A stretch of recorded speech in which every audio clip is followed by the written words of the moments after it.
Hello everybody, this is AD.VideoEditor, and in today's fantastic tutorial, we will be going over the Sony film effects in Sony Vegas. And in case you don't know what film effects are, take a look at TV from like 30 years ago, and that's what we will be making our videos look like. Okay, so let's get right into it. First, I want you guys to open up Sony Vegas because we can't make this effect without it.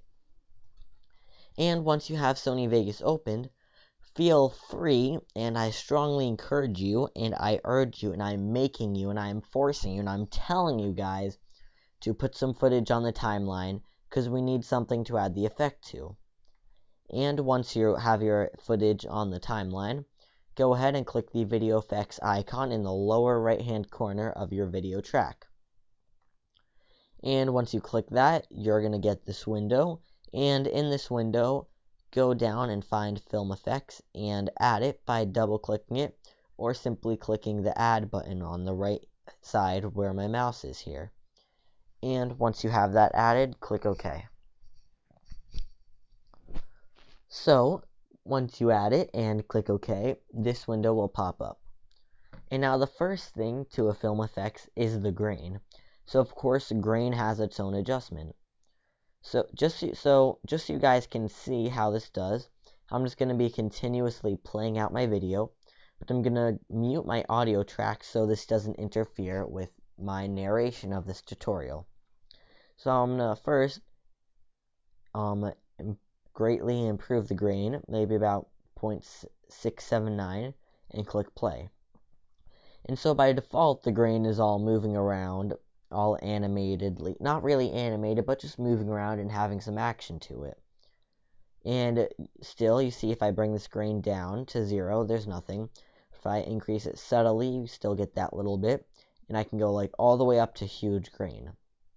I'm going to bring this down a little bit though. And next we have your tint. And by default, you have this brownish color as a tint, so I'm going to work with that. So if you increase your tint, you can get like a browner color, and it'll make it look a little bit older. You can also make your tint any color you want. Like I could have this red tint or this light blue tint for all I care, and it would just tint it that. And next we have convert to grayscale, and this is a pretty straightforward one. Once you click it, it converts your video to grayscale, which is just a bunch of grays and blacks and whites. Although I'm going to take this off for right now. And next we have this option that says enable particles. And when you have this checked, you can use all of these particle options under the type. So enable that, and let's first select dust.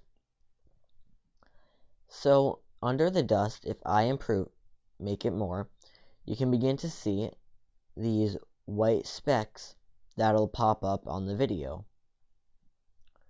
And they don't occur that much, but they occur a lot more than when it's at 0.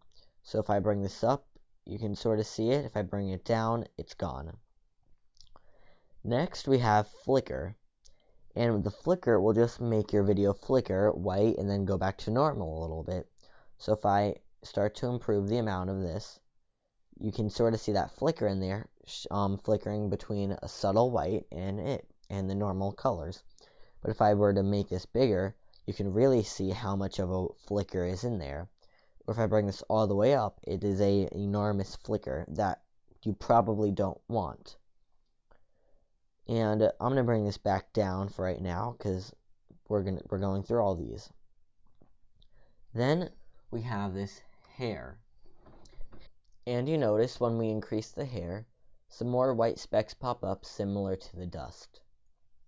Then we have jitter, and the jitter will just move your image, your footage, image, whatever it is, up and down a little bit, revealing the background, sadly. But it just makes it have a shaky effect to it. But if it was very subtle, you wouldn't see the background so much, but it would still be there. But if it was great, you see how much you can get the background on the top and bottom. And lastly, we have scratches, and this will pretty much put vertical scratches down your video. So you see, as I increase the amount, you get those vertical lines or scratches going throughout your video. And what's cool about all these is that you can have a separate amount for each individual thing.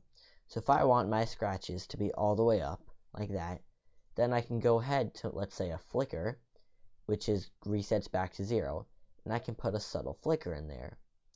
And then maybe I want to put some hair into it, so I'll bring up the hair a little bit, and you see all these effects are in there.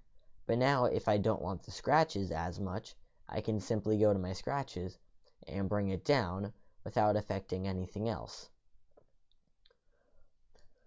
Okay guys, well that was pretty much the film effects tutorial, and as I said, it can transform your video from the 21st century to a video or to a TV look from the 20th century. And well, that is it. Please remember to subscribe and like and comment and anything else you can. And please remember to watch my tutorials for the rest of the month. It would be greatly appreciated. And if you have any questions, comments, complaints, anything, email me at ad.videoeditor@gmail.com. And I will see you guys later today in my Sony film grain tutorial.